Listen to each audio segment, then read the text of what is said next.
The Lost Art with Andrew Cox podcast. Marine Corps League and Till Valhalla Project Ambassador. Now streaming on all major podcast platforms. Thanks for tuning in to the podcast that's given a voice to our veterans. The Lost Art with Andrew Cox. Hello, my friends, and welcome back to the Lost Art Podcast, that podcast giving a voice to our veterans. I'm your host, Andrew Cox, and today we're having a fireside chat with the crew. But before we get into the episode, are you enjoying the podcast? Then make sure you go to the website. That's the lostart.podbean.com. Go check us out, see what we're all about, and if there's any way you can help us in getting our veteran voices out for all to see, it would be much appreciated. Also, a big shout out to the Till Valhalla Project out there doing some amazing things. If you don't know anything about that organization, go check them out at tillvalhallaproject.com. And as always, for all you Marines out there, you FMF sailors out there, once you get out, there's a place for you. It's called the Marine Corps League. We're trying to get our numbers up, so go join the league and just have a great time. You can go to mcleague.org.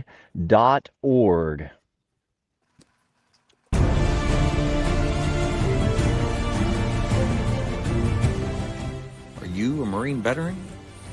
Are you missing that bond you had on active duty? Then I have a place for you. Join the only congressionally chartered Marine Corps veteran service organization, the Marine Corps League.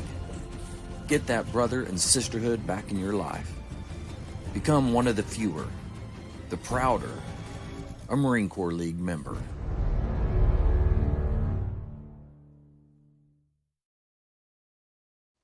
All right. I have got the crew here, and we're going to go ahead and go round robin.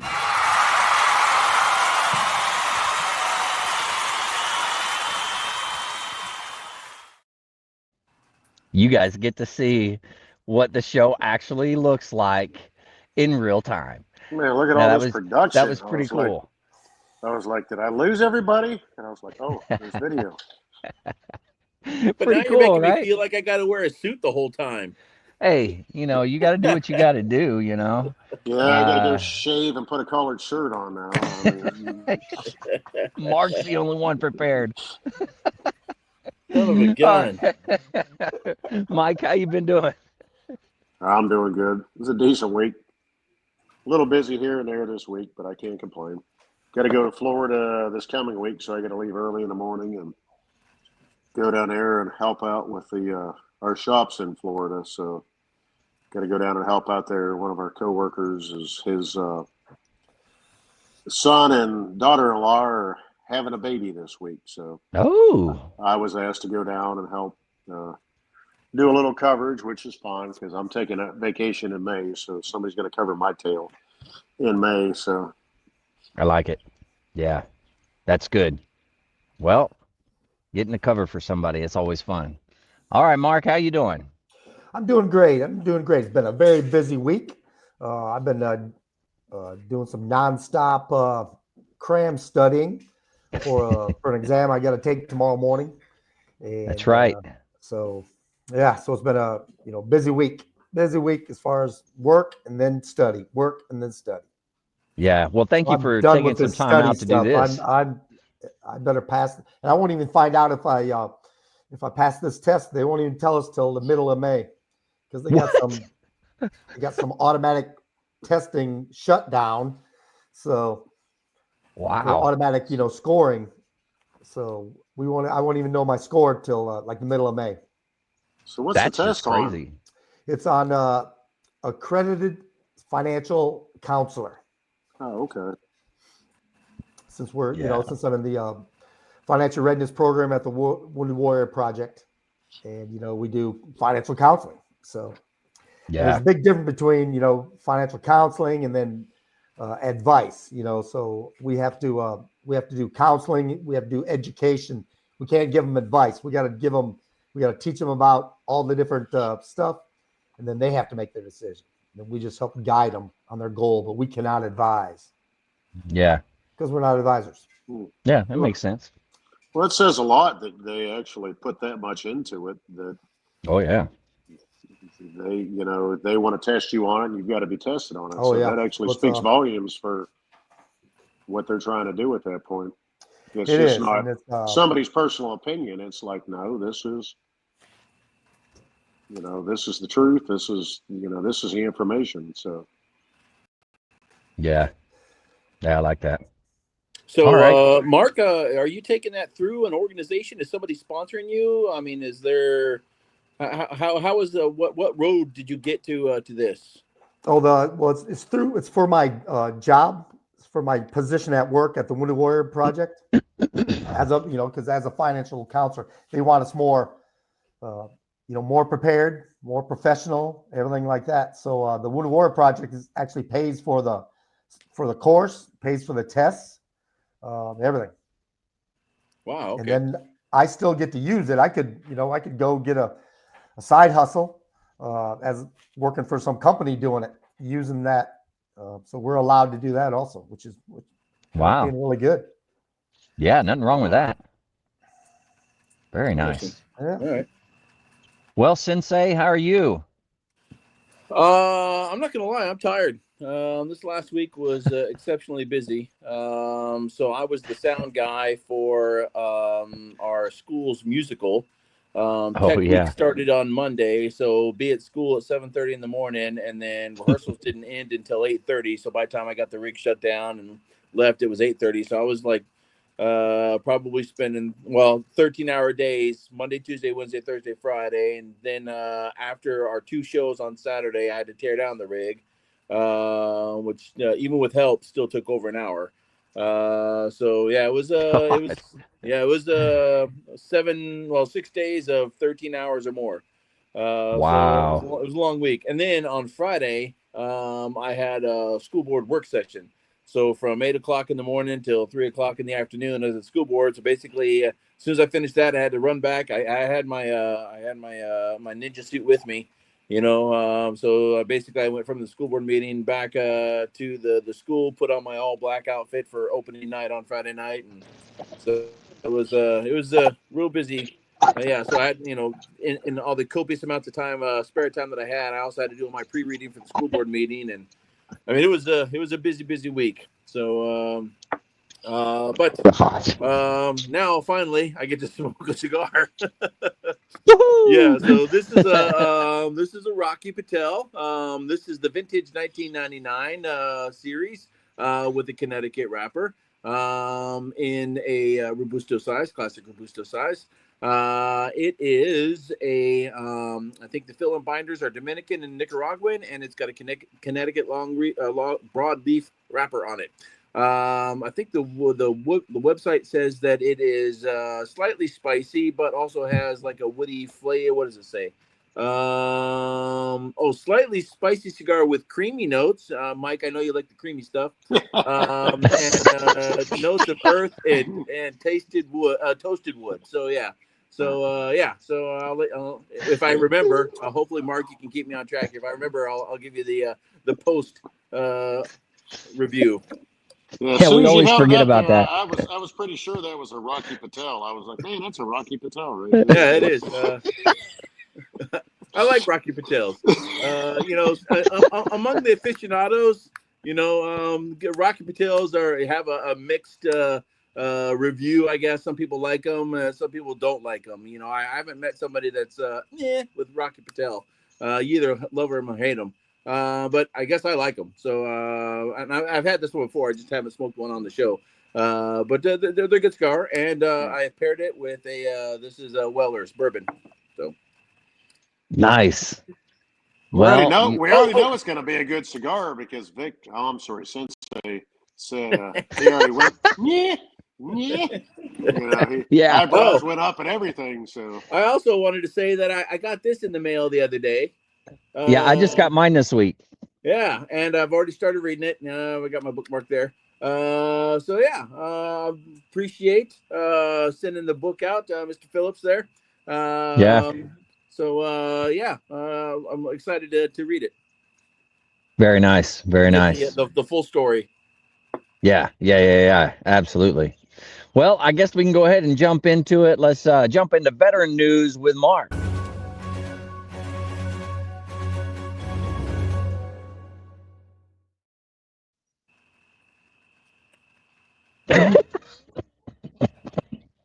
And he's muted. Mark's muted. Okay, I'm unmuted now. I was pretty busy this week, so I set you I don't up have a so new good. one. I don't have a new program. However, I want to reiterate the Wounded Warrior Project, and it's for all post 9/11 veterans.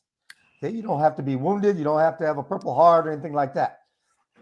And they just have a wide variety. The main things, the main things that will help automatically for veterans, and especially ones that are getting discharged or retiring right away.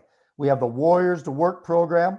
Mm-hmm. We work with monster.com. They help you with your resume. They do interview preparation, employer leads, no matter where you're going to be in the country. They also have the benefits program. So if you don't have a VSO that you're working with already, then join the Wounded Warrior Project, ask for a referral to the benefits program, and start your process. Get your process going. I'm in the financial readiness program, and I think we talked about it before. We talked about this with other guests, but one of the things now when we do an emergency financial assistance, we are partnering up with Columbia University, and we have a protocol to ask questions about suicide because it's been discovered that one of the major causes of these veteran suicide, they've had financial crisis in their life. So we want to try to help out and get ahead of the ball game a little, and see if we can identify someone at risk. And once again, we have the programs here at the Wounded Warrior Project that we can get them into some counseling and assistance and everything like that. We can guide them through that aspect. But they don't have to worry about answering the questions when they call in for emergency financial assistance if the way they answer the questions is going to have any type of determination on whether we provide them assistance. It has nothing to do with it. These questions are confidential, and we just want to help. We want to help a veteran. Once again, the veteran suicide one is one too many. So the Wounded Warrior Project is doing its part, doing a little more of their part, one more little tool in the toolbox to help with that. And I actually, in a month, I'm going back to Chicago for what they call the assist training, so that if I do have a veteran that seems to be high risk because of the questions that we're asking him, or just statements that he makes, I'll be more equipped to deal with him and guide him along in the process to where we can hopefully assist him with getting some assistance to overcome his emotions. Yeah, that's great. So the Wounded Warrior Project, join it. Absolutely. Go out and join it. How can they join it, Mark? What's the best way to do it? Just get online, the woundedwarriorproject.org. There'll be a phone number right there. They can call in, get registered. They can register online, but they can call in to the resource center, and they'll be directed. They'll get a live person. I'm not sure if the resource center, I don't think is a 24-hour-a-day thing, but they'll get a live person to guide them on the process. Very nice. Yeah, it's a great program. I mean, it is. It's amazing all the things that it can do for the veteran, and even the active duty that are going into transitioning. That transition program sounds fantastic. Definitely, it definitely is. Very nice. Well, you got anything else for us, Mark? That'll be it for right now. All right, sounds good. We'll move on to military news with Vic.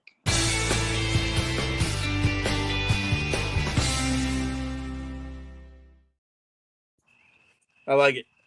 Again, it makes me want to wear a jacket, a blazer.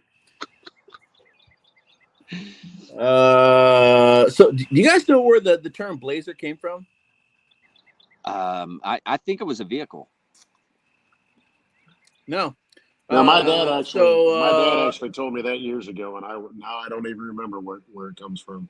So the Queen of England wanted to recognize a ship that had done well in combat, and the crew all wanted to wear the same uniform to present themselves to the Queen. So they all wore a jacket, and they named it after the name of the ship, which is the HMMS Blazer. What? So that's where Blazer comes from. So, anyways, Wow. a little bit of military history for you. So, where did the term sport coat come from? that I couldn't tell you. Same thing. Yeah, probably From that song. from Tiger Woods. I don't know. It's so okay. So in military news, it's been busy. It's been busy last weeks or so. So first of all, our new Secretary of Defense is working diligently alongside of Doge to realign the civilian employee program. So he has reinstituted the Deferred Resignation Program, or the DRP. You may or may not be familiar with it. It's basically 8 months of paid leave to include benefits, which include not only their health benefits, but continue to contribute to the thrift savings plan, and they still accrue time off, like which I guess they can sell back at the end. But it's for 8 months. For 8 months, basically the transition out of the civilian DoD workforce, so that they can take 8 months of paid leave. Wow. And then also let's see, and it applies to almost nearly 900,000 DoD civilians. So like anybody can take that program. I mean, if you got a new job immediately, you can still take 8 months of kickback pay while you're working a second job. And so there's that. Well, that seems like a pretty good deal. Well, yeah, I can tell you as a school board member that like as a school board, we're kind of looking forward to some of these realignment programs that are happening in the government. You know, the trimming, because we're kind of hoping that people are going to come back to teaching, because teachers are the teacher workforce, especially special education, is down nationwide. So hopefully that will kind of drive some people maybe back to teaching. We're hoping. So we'll see. In other news in the DoD, this last week, our Secretary of Defense went to the 80th commemoration of the Battle of Iwo Jima. Nice. And there was also yesterday was Vietnam War Day. So there was a ceremony at the Vietnam Wall. So all kinds of things happened this week as far as our Secretary of Defense. Busy week. Yeah, definitely a busy week. Let's see, what was the other thing I wanted to talk about?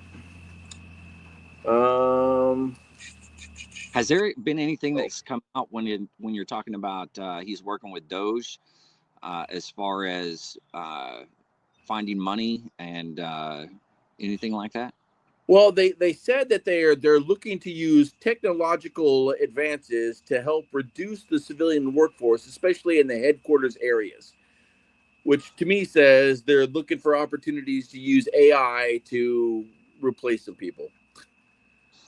You know, and that's the only thing I can think of. You know, technological advances. You know, what else can do the job of somebody other than AI? So, but wherever they can, and I think specifically in that article they were saying they're looking specifically at reducing redundancy.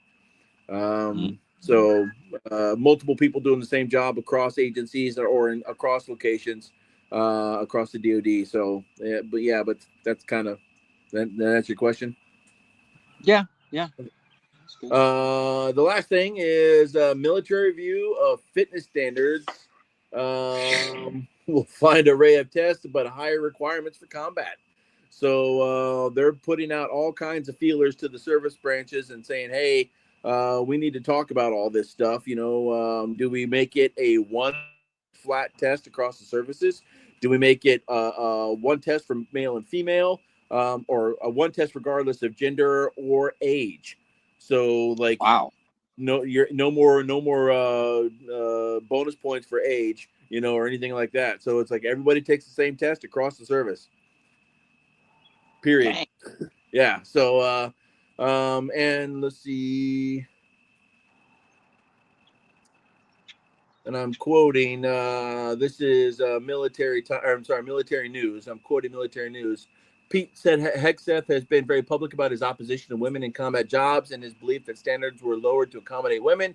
And he warned there would be reviews to address the issues. He is a staunch proponent of making all standards the same, regardless of gender, and military officials are bracing for changes as reviews continue. So, yeah. We'll see how it goes, but there's I'm sure I haven't had a chance specifically to look up what Doge has been recommending for the DoD. Several weeks ago, Doge wanted access, and Hegseth was like, "Stand by, give me a minute to take hold of the reins first, and then we'll get back to you." But now I guess there are Doge people that are at the DoD trying to figure out things now. So I'll be interested to see what they come up with in the coming weeks. Yeah, no kidding. Yep. I want to hear the rollout of how much money, like fraud, waste, and abuse type stuff there was, because we all know there is. All over the place. It's all over the place. Yep. Yeah, but I'll be interested to see that as well. I wonder how far down do you think they're going to dig? You know what I'm saying?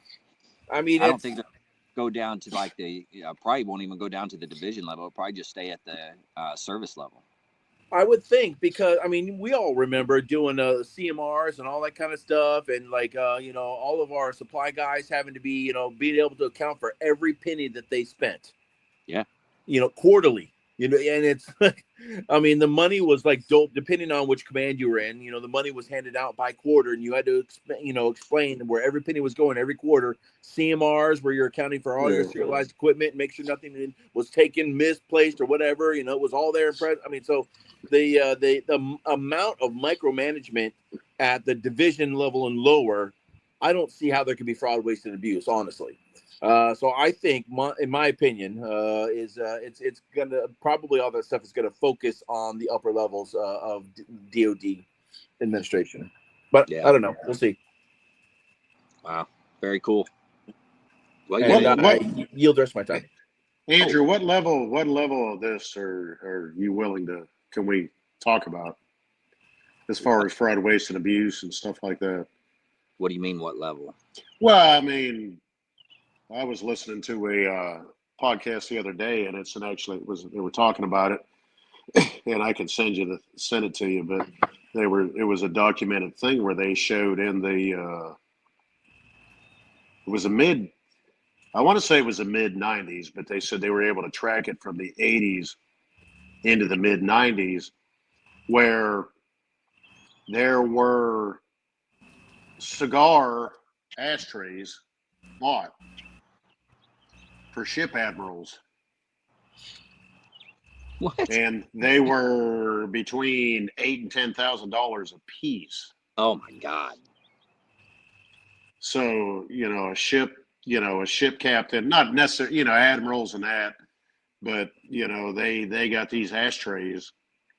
Hey, they're on a ship. Like, all they gotta do is flick their ash over the side. Yeah, just go out and kick it out in the ocean or something. But it's like, but that's the things they were talking about. But we've all heard the stories about the the gold-plated toilet seats and crap like that. Whether any of that's true or not, but I've never seen one. No. Well, it's a thing that a ship is sovereign U.S. territory, right? Mm-hmm. So when a ship pulls into a port, even when it's in the port, it's still, once you're on ship, you're on sovereign territory. Yes. So ships often will have a set of silver dining ware so that they can host dignitaries, and like when I get that. Yeah, I get that. So I mean, I wouldn't see where it'd be too much of a stretch to have a high-end cigar to enjoy cigars with dignitaries. Yeah, I don't think it should cost $10,000. But you got a Swarovski crystal. Yeah, cigar tray or butt shirt, whatever the hell you want to call it. How many of those did you see on ship, Mark? You're on mute again. Mark never got to see much of anything. If what I saw of Marines on a ship, it was like, you guys just keep your tails down there. We don't want to see you. We don't want to hear you. You guys just lay on top of each other down there. And did you see anything like that? Anything crazy? No, I never got up to the captain's quarters or anything like that. Actually, I did get up to captain's quarters one time. I had to do a brief when I was a staff sergeant or a gunny. I can't remember which. But yeah, they're pretty nice. Like I said, they as I said, the captain of the ship, it's he is totally responsible for everything, and he's held accountable for everything. That's why they'll fire him in a heartbeat for seemingly seems like small things, but yes, just like Vic said, they're the ambassador really when they pull into the port. Yeah, that's pretty wild. So. Yeah, I get that. You don't want to pull out the Tupperware and the solo plates and red solo cups and all that and say, "Welcome aboard, boys." Yes, I get that, but it's like, okay. And that's why they don't let ships near Oklahoma, so they don't have to go out and buy the solo cups. Red solo cup. You drank out. As everybody's coming on, that song's playing. Toby Keith's just blaring over the loudspeaker. Yeah. Oh, good times. All right, well let's go to Marvelous Mary News with Mike McNanny.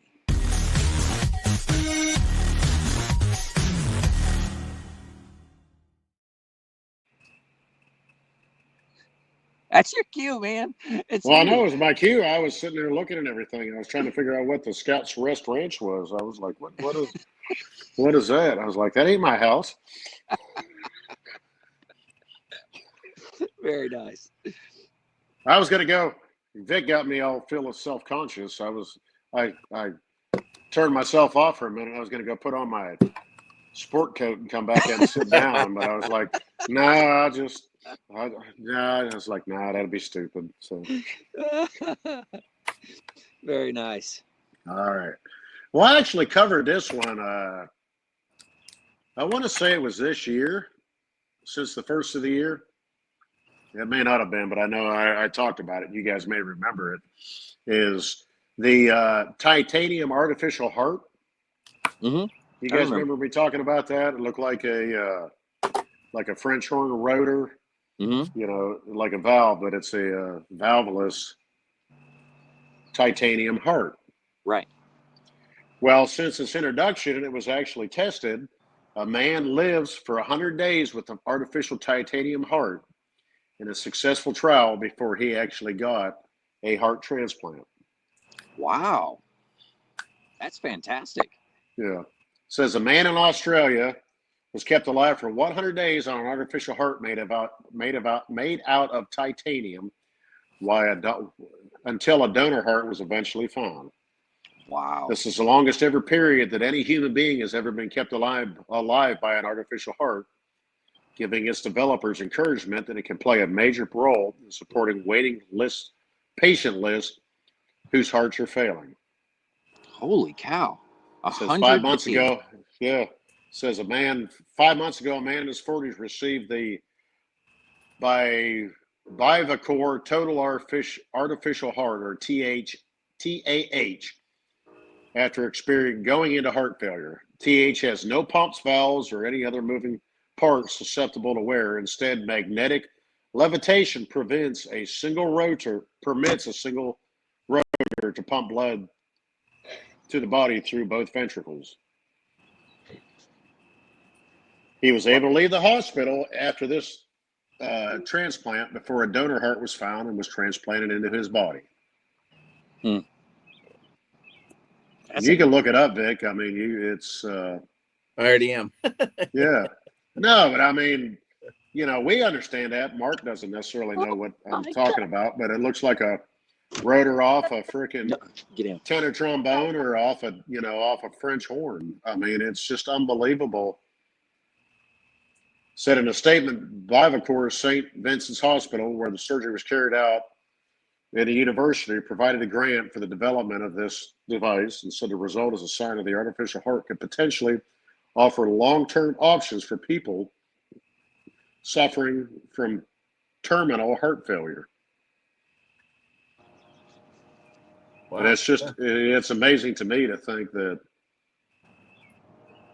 you know, it may, when holding in somebody's hand, like there's a picture of somebody holding this thing in their hand. Yeah. It looks huge, but I guess it's really no bigger than a human heart. But it's amazing to think how somebody was able to come up with this. Is it shaped Yeah. like a human heart? It's like a round, just looks like it's just round. Yeah. But it's got ventricles coming off of it. But it all runs off of magnets. That is insane. It doesn't pump. It doesn't have to have electricity. It just, once they start it, it starts. Yeah. You know, and that's the neat thing and that's the one thing they were saying in the United States. There are over 3,500 donor hearts made available every year. But there are over 4,400 people a year who join the waiting list. And there's never enough. So TAH has already been tested in an early. Yep, there it is. Wow. Yeah. They're trying to get FDA approval. Well, we'll see if they actually approve it. Well, it's just, I want to say something so simple, but it's really not that simple. Somebody had to actually have the ability to stop and think about that and design it, and then everything that came into it. But the simple fact that it's not, it's not electric where it has to be, it's like it has to be hooked up to something. It's like pump, pump, pump, pump, pump, pump, pump. And the other article I read on it is basically once it started, they don't have to do anything else with it. It just goes on its own because of the magnets. Yeah. Wow. Which is pretty neat. Yeah, it is. That's really cool. But that was an article I had. Yeah, I think that yellow thing there is the magnet that spins. Yeah. And there's a. Yeah. Wow. Yeah, pretty cool. It's pretty neat to think, it was an article I read, it was a few months ago. I want to say it was this year, but it may have been last year. But it's pretty interesting to think that they were actually able to test it, and somebody was like, yeah, I'll do it. Probably because they didn't really have any other options. And it kept them alive, and they were actually released from the hospital. With it in, they didn't leave. Yes, they were released. They were released from the hospital. I'm sure they weren't allowed to go back and work the pipeline or anything like that. But, it was like, but it's amazing to think that, okay, that's where we're at and where technology in today's world. It's amazing. Can get us to that ability. Wow. Okay. Until we're able to regenerate organs and prevent cancer and prevent, kidney failure and liver disease and heart failure and stuff like that. I mean, it is amazing to think. I mean, even stop and think about this. 50 years ago, would that have been something? You would have thought even, yeah. I mean, I'm sure, there were pacemakers and stuff like that, but, who would have ever even thought that something like that is possible? I mean, there's some smart people out there. Yeah. But even other articles I've read, even not necessarily on that, but even related was, like Sensei, excuse me, that,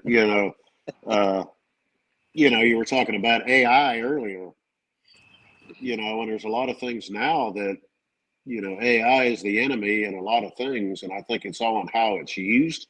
Yeah. And how it's being allowed to use. But AI they're able to predict,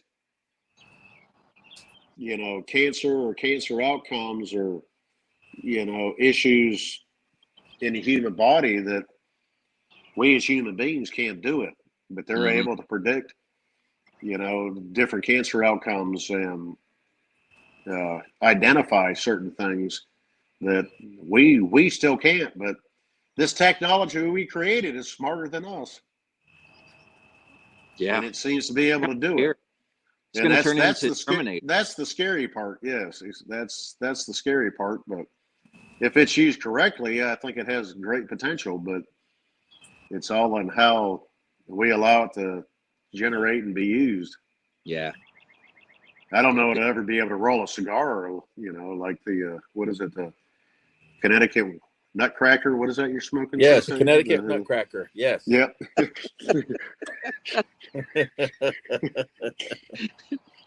Well, I mean, they got computers that can sign a president's name, so apparently really well too. So yeah, the auto pen, right? That's what that is. So I was talking to a guy that I had on. I did a interview with him today, but he was talking about. I think it was 3-5 is who he said, but they came back from deployment, and they came back and for 2 weeks the CO was like, "Hey, we're going to keep you in the barracks like everybody, and we're just going to kind of do mental checks and things of that nature." And he was talking about that I guess that was, it wasn't well received on the Marines that had to stay in the barracks and couldn't go out and see their families and stuff. But as far as helping with suicide or helping with those mental aspects of things, it apparently did pretty well.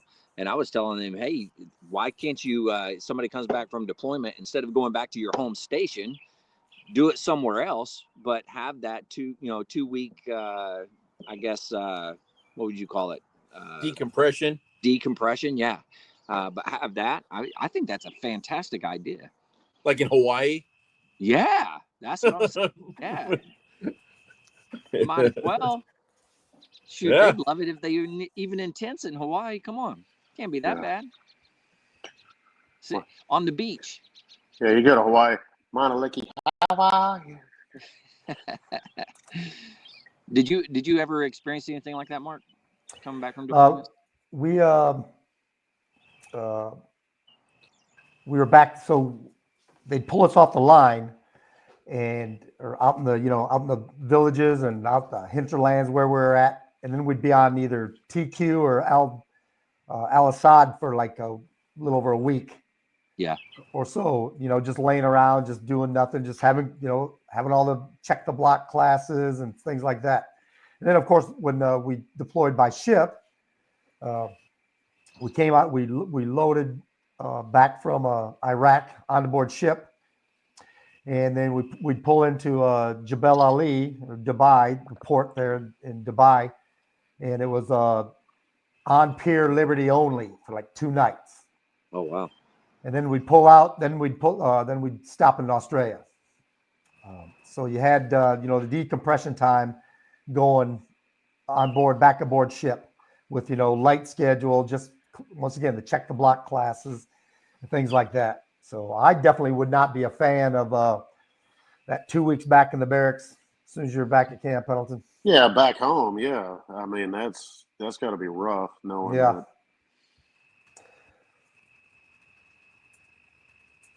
F that.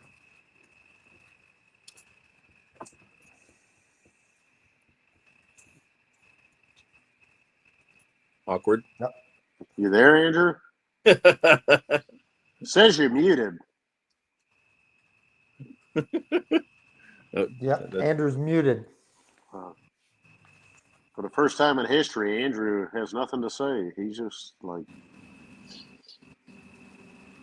You're Oh, muted. that's not the first time in history. Put him in Disney World. He doesn't like people. He doesn't say much at all.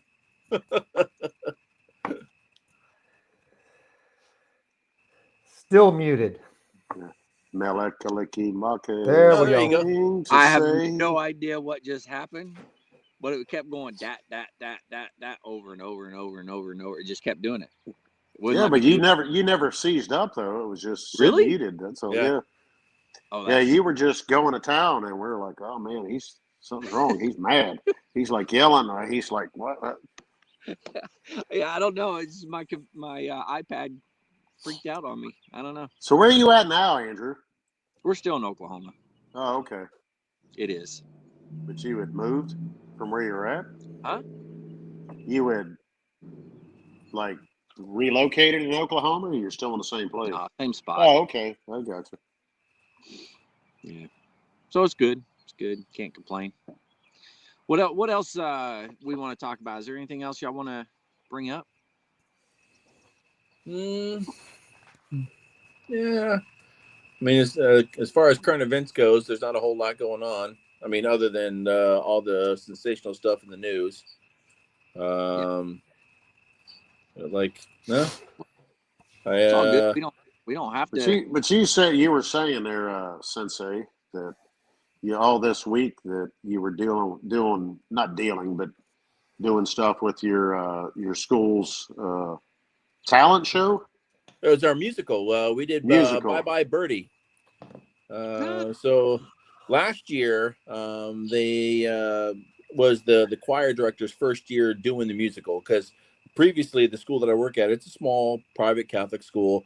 They had been hiring somebody to come in and put on a musical. So they would, audition the kids, and they would bring in a sound company and all of the stage company and all that kind of stuff. And then the kids would just be the actors, But last year, when they hired the choir director, so I started in January of 24. She started in August of 23. So she got there a semester before me. But so they said, "Hey, will you be willing to do the musical?" And she said, "Sure." So they asked me if I would run the sound for it. Well, I told her that I'm not a sound professional, but you 24 years in a Marine band, you pick up a few things, Yeah. I was like, I know my way around the soundboard. I can set up a sound rig and all that kind of stuff. She said, "That's great, because we'll save some school some money, because they have allocated like $5,000 to hire a sound person." I'm like, "Sweet, I'm gonna get paid $5,000." No, I did not. But good try. So yeah, so they basically just she asked me if I would do it again this year. So we're saving the school a crap ton of money for me doing the sound rig. Before you continue, is that money actually going to get saved, or is it going to get lost? It's actually going to get saved, I think. Is it like the Marine Corps or the military? It's like, well, you don't spend it, you're going to lose it. Yeah. Well, yeah. I mean, it doesn't stay in the department. It's specifically allocated to just for the theater production, and that's it. So gotcha. But everybody, like the choir director, me, the lighting person, because our art teacher does all the lighting, so spotlights and scene changes and all that kind of stuff. So she did all that. We each get stipends for just doing the musical. Because it's all after school shows, are Friday night and Saturday, so it's all after hours. But it's not a whole lot, but it's nice, I guess. But we did last year we did Sound of Music, and this year we did Bye Bye Birdie. Which for those of you that are not familiar with Bye Bye, everybody knows Sound of Music because of the movie. But for those of you not familiar with Bye Bye Birdie, it's a satire on when Elvis got basically drafted into the Army. So the Elvis character is called Conrad Birdie. But it's a whole love story, and but it's like this actor doing all the same moves as Elvis, and because when he got drafted into the Army, it really upset the I mean, obviously Elvis was a phenom and had a huge fan base, but it almost killed his record company because he was the only thing keeping them afloat. And then he got drafted. So what's his future going to be? What's the future of the record company? So they all play it out in Bye Bye Birdie. But but the musical was written back in the late 50s. So it's like one of the oldest musicals out there. It's been running for like 60 something years, So it's and it's fun. But the kids had a good time. They did a good job on it. Very cool. You had a lot of good turnout for it. I mean, people. Well, we sold out every night, but we didn't have a whole lot of tickets. I think we only had like 150 seats. We got an ad. So gotcha. But yeah. And oddly enough, not every performance, our seating area was only 2/3 full. Okay. But I would say that I think a patriotic citizen went in and bought all the extra tickets. just to kind of contribute to the program. So, but I mean, it was fun. I had a good time. So the schools still do, like when I was a kid, and they still do it. You know, my hometown, the high school is, you know, they call it the broadcast. It's like a Thursday, Friday, Saturday night, and like March. You know, it's this time of year, but you know, it's almost like a talent show kind of thing. I mean, but yeah, they have to be kind of auditioned because there's some things that's like, no, you ain't doing that. No, you're not. You're not. No. You know, we had our You show shake your band butt that like that. sat off to the side and played and did stuff, and we contributed. But you know, do high school, you know, schools still do that kind of thing? We don't do a talent show, but I mean, Yeah, yeah. So you're now the second person that's brought that up to me. yeah, So I went to a school board association conference several weeks ago, and I was talking to another school board member in Dorchester 7, I think, which is around the Greenville area of South Carolina. But he said like he was a bit advocate of the arts also, and one of the biggest things that they did to like inject interest into the fine arts program for his district was to host a district-wide talent show. So absolutely, yeah, every yeah, year they do a district-wide talent show. And I'm like, man, that's a really good idea. So I'm yeah, going to follow up with him and kind of see if I can, catch some yeah. specifics, But I think that's a great idea, and then you get all kinds of like stuff, and I can even buy a gong for it or something, So Yeah. yeah. Well, the big You're all thing, set. I know our band director and choir director when I was a kid, and even the guy that kind of handled like the stage and auditorium, and you know, we actually had a radio club at my high school. But you know, they used to sit and talk about it. Was there are you know, and we're oddballs, Mark. You know, being in a band, we're automatically kind of oddballs. But What you're talking I know we were at least in high school. I was, but you know, it's amazing when you put something together like that. These kids that you would never even think would say, hey, you know, I want to do this. You know, or it was a kid that all of a sudden they auditioned to sing, back when, granted I'm 51 years old and Mark's the grandpa in the group, but Andrew and doesn't know, but like sing like a song from Journey or something. It would just get up there and sing, I What are know you you don't talking know about? who I don't know Journey about is, Journey. Andrew. Are you You kidding don't me? know, I know you don't know Journey and all that, but we'll just get out there and sing. And everybody was sitting there, and it was like, and they'd have the seniors in there, like the senior class in there to kind of, we were there to kind of vote, but they took what we had to say, but the seniors each year got the vote, but it was primarily the band director, the choir director, and stuff like that.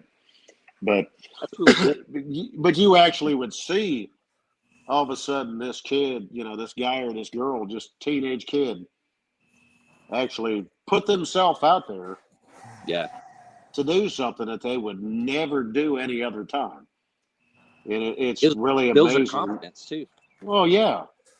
But all of a sudden, when you have a whole auditorium of people, parents and students and, Yeah. peers on a Thursday night or a Friday night or a Saturday night, and as a kid, we always went Saturday night, but it's pretty neat to see where they actually get to go out there and it's like, hey, this is me, and a lot of people don't do that. And I not to say that I would go out there. I mean, we've all been out on a stage as far as the band goes, but it wasn't, you by yourself.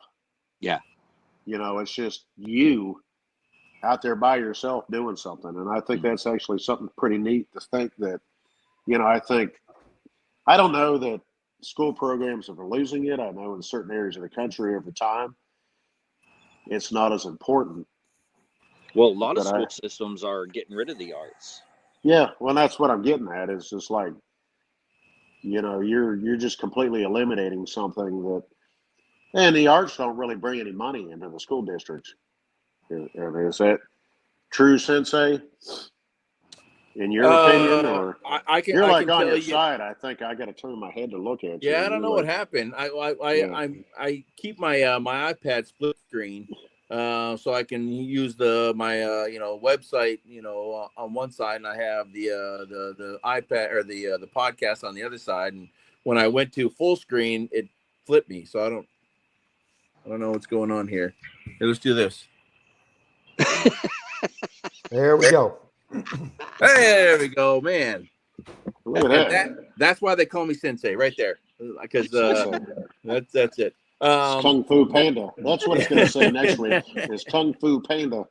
What are you talking about?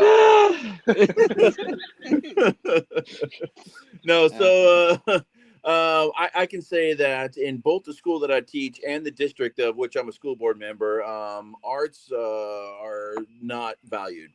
There's a lot of lip service. But it's for example, we're trying to build a new high school, and the new school was the whole end of the school was the fine arts area. And then the person that came back that's been doing all the fundraising and trying to see it to finish came back a couple weeks ago and said, oh yeah, by the way, in order to get this building finished, we had to cut the fine arts portion out of the building. So sorry. Yeah, and then but then when I'm as a school board member, I'm looking at the high schools across our district. We have a school. Our largest high school is 1,700 kids, 1,700 kids, which is not as big as some, but it's a lot bigger than a lot. The other schools. I mean, Andrew and I went to a high school that was like 300 kids. So I mean, 1,700 kids is huge for or one of the larger schools. Yeah. Up in there. Maybe the top 20% of schools in the United States. But like that high school band, it is not uncommon to have 20% of your student body involved in choir or band. So even if you split that, that's still 170 kids in band. Yeah. So our largest high school has got 40 kids in band. Wow. And it's absolutely, in my opinion, it's one of those situations that the Native American culture has a fable out there that everybody's got two wolves inside them. An evil wolf and a good wolf, and the one that wins is the one that you feed. Right. Yeah. And so I mean, like the programs that we feed are developing are huge programs. For example, in our district, if you have a head coach, an offensive coordinator, a defensive coordinator, and one assistant coach for each of our 6 football teams, right? That between those 4 people, that's $40,000 in stipends for football coaches for one football team. $40,000 in stipends for one football team, and the band director only gets $6,000 stipend for in our district currently. Wow. And there's only one band director. But the football teams are twice the size. Our high school band is 80 or 40 kids. Football teams are 80, 100 kids. But how many of them actually play? They just suit up and they sit on the sidelines. You probably only have 40 kids playing. Yeah, but how they look at that is who's coming to see. What are they coming to see? Those kids on the football field, or are they coming to see the kids in the band? But yes, agreed. But all the proceeds, the whole athletic department, in my opinion, is a self-licking ice cream cone, because all the proceeds for ticket sales go back into the athletic department. Absolutely. It doesn't go to the school.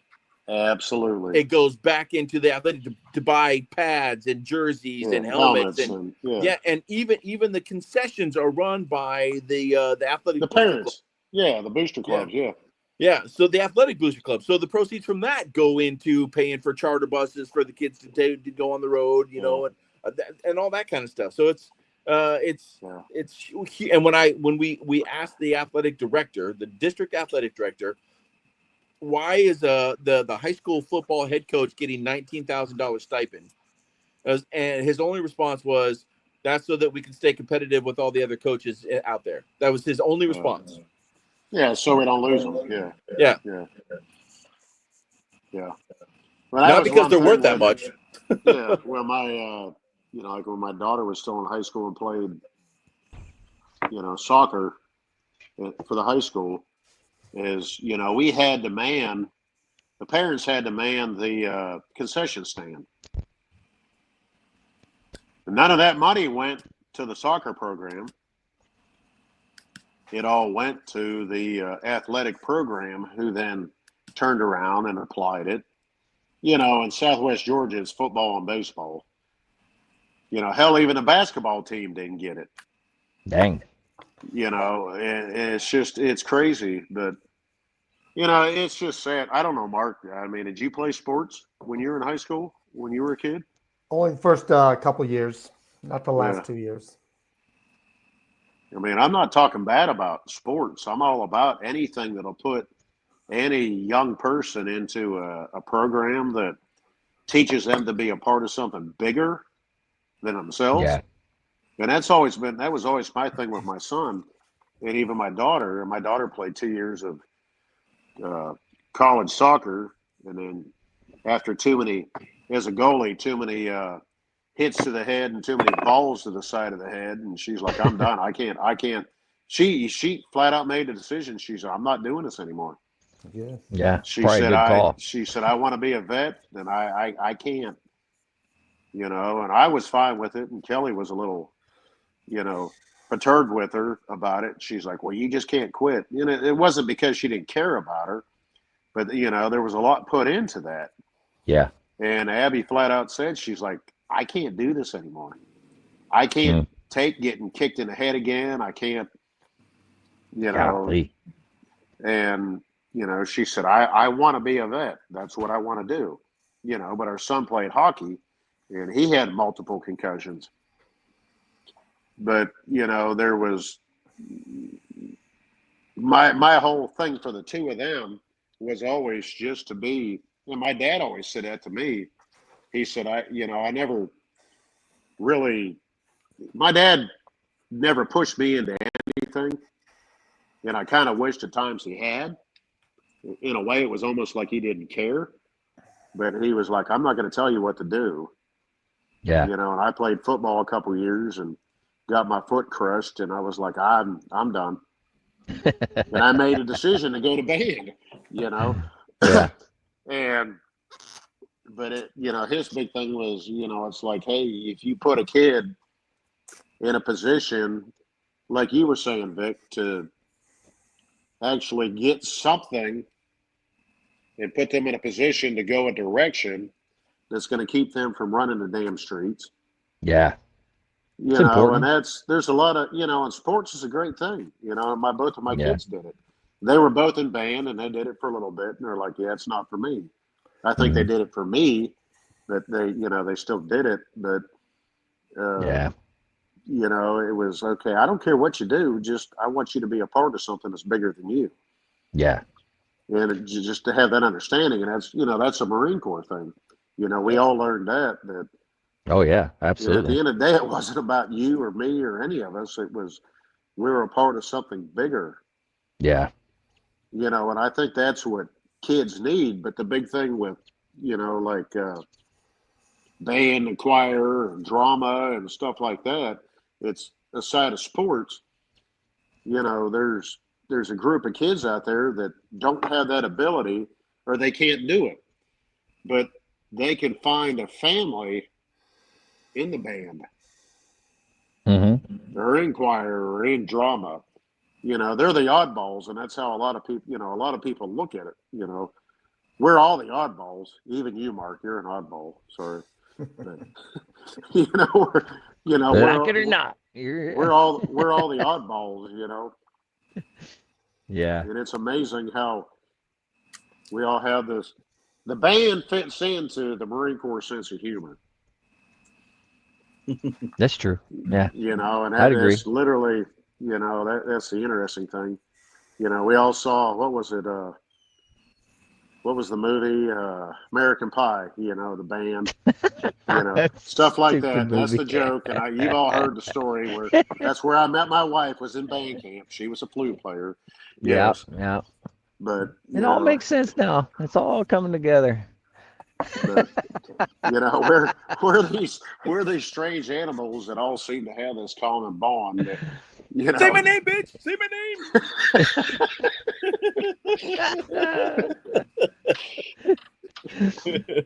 Well, speaking of oddballs, but anyways, what I was getting at, Andrew, I'm sorry, but yes, you're good. I appreciated the fact that Sensei Nay was talking about his, you know, that it touches me to think that, you know, like you, Vic, are talking about that with like your school board and stuff like that. That hey, it's like, well, these kids matter. parent. Just because they're not carrying a football or throwing a baseball doesn't mean they don't matter. And Exactly. you can push a lot of these kids out into a different direction, but you know, give them a chance to do this. And it's like every kid has got a different way of expressing themselves. You know, some enjoy the exhilaration of competition. You know, against another team. You know, some enjoy being a part of that physical aspect. Some kids just need a way of getting their energy out. You know, and they run and they do these things. You know, which is an energetic outlet. You know. But some kids need an emotional and a social way to express themselves. Yeah, there's a connection. That's exactly it. Yeah. You just hit it on the head. There's a connection. And kids can be in both. It can have a foot in both areas. You know. Yeah. The piano player for my rock band is a great piano player and a great vocalist, and he's also the quarterback for the high school football team. So I mean, it's those people out there exist. And by the way, I'm going to say that we're going to be voting for him one day. He is a smart kid. Because he does both, I think. Yeah, that's cool. All right, well, I guess we can go ahead and move on and go to words of wisdom. What about the?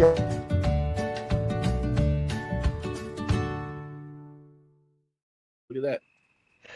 He has to do it in his words of wisdom. Oh, okay. Oh yeah. Yeah. Okay. Sorry, I cut you off. Totally. I apologize. What was said?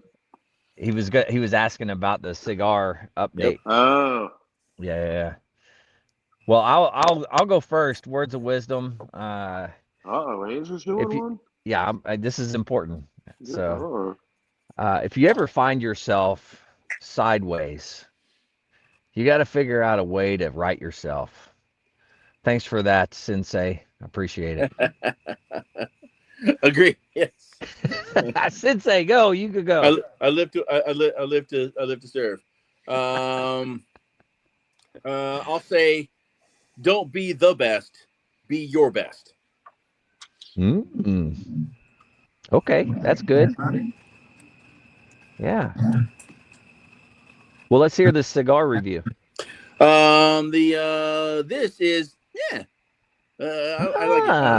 I don't taste the creaminess at all. It's not creamy in my opinion. But it does have a little bit of spice, and I can definitely taste the toasted wood flavor, toasted earthy flavor. But it's as far as the construction goes, it's been hard. So I normally do what they call a crown cut. If you guys know what a V cut is, a V cut is where it takes out basically a 45-degree V out in the middle of the cigar. A crown cut is when you do it in two directions. So it makes it look like a little points of a crown that go around it. So I like to do crown cuts because it's right around in between a V cut and a what they call a guillotine cut or a flat cut. But depending on the draw of the cigar, like sometimes tighter cigars have a harder draw. Sometimes either a punch or a V cut isn't enough airflow. And you'll actually get as the moisture comes through, if you're having a constant restriction of airflow, you'll actually get like a what they call nicotine drip. It will actually you'll get a little moisture come out, and it's all disgusting nicotine. It's just like gross stuff, which means that you're having to pull too hard on the cigar. But This is one of those situations where it was I had the crown cut on it and it wasn't open enough because it was going out on me. I don't know if you guys saw me. I had to relight it once. So I went back and I put a guillotine cut on it, and after that, it's become better. But it's still got a little bit of a tight draw on it. But other than that, it's a good scar. All right, we're up there. We're up So there what on is that that one. one I called like it. again, Sensei? The Texas Chupacabra? What's it Yes, called? Chupacabra. Yes, this is the Rocky Patel vintage 1999 Connecticut That's right. broadleaf. Connecticut. Yeah, that's what I thought it was. Yeah. Oh my God. You were close. I mean, it rhymed. You were close. All right, Mike, what do you got? All right. Well, I saw this one the other day online, but if death sat next to you at a bar and says it's time to go, how would you answer him?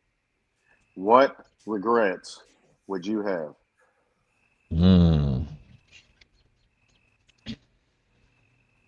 Well, that's I'm sure we all have some, and I've actually talked to somebody last couple of weeks. I was talking to him about this, and he goes, "I have no regrets in life." I was like, "What do you wow. mean you have no regrets in life?" Good for him. And he said, no, he said, don't take it that I don't wish that I had done things differently. He said, but at the end of the day, he said, what I did and the decisions I made were based on the information I had and the knowledge I had at the time. So those were the best decisions I could have ever made. And this is putting two different things, kind of the same thing. The quote was from something different, but talking to somebody else. He said, but I have no regrets in life. That's pretty cool. I don't know. I'd have to think about that. Yeah, but, if death sat next to you in a bar stool and said it's time to go, how would you respond when he said, what regrets do you have? Yeah, that's a good one to ponder. I'm going to have to ponder on that one. Yeah. I don't know if it's necessarily a quote, but it's just one of those things to think about. It was words of wisdom. There you go. Okay. Yeah. Excuse me. Good. I'm sorry. Good. Pardon me. Kentucky werewolf there at Vic smoking. I'm sorry. I don't know what is going on. The Kentucky werewolf. All right, Mark, what do you got for us? Well, to echo on what all of you said about life, especially the deep one that Mike just gave us, you got to have a purpose in life. So if you can't find any other purpose in life, clean your vacuum cleaner. Then you're making your vacuum cleaner, and you, my friend, are a vacuum cleaner.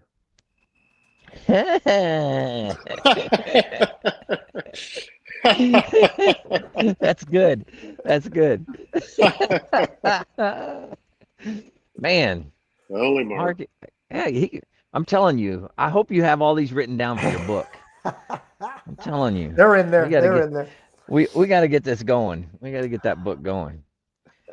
All right, guys. Thanks for coming on and doing this. Much appreciated. I think we're doing some good stuff with the podcast. I think. Definitely. And we're moving right along. So the sky's the limit. That's what I got to say. We're gonna get Aaron back on here when. Yeah, he'll be back. He'll be back. Unfortunately, with everything Aaron's going on with, so. Yeah. Yeah, absolutely. All right, my friends. All the best. Don't hang up on me. Mark. Oh, don't hang. We're gonna do the outro. Don't hang up on me. To all the listeners out there, if you're struggling, need help, anything like that, don't forget the VA does have some great resources. You can always dial 988, press option 1. You can also text 838-255 or go to veteranscrisisline.net and click on the chat icon. Any of those options will put you in contact with somebody that can help you out. But remember, one veteran life lost is one too many. I care about you. Mike, Mark, Sensei cares about you, the whole veteran community. So please reach out for help. And if you're out there, you're not struggling, reach out to the buddies you serve with, ask them how they're doing. And if they need that helping hand, please give it to them. All right, guys, one last time, thank you very much to all the listeners. Stay motivated. Change your socks.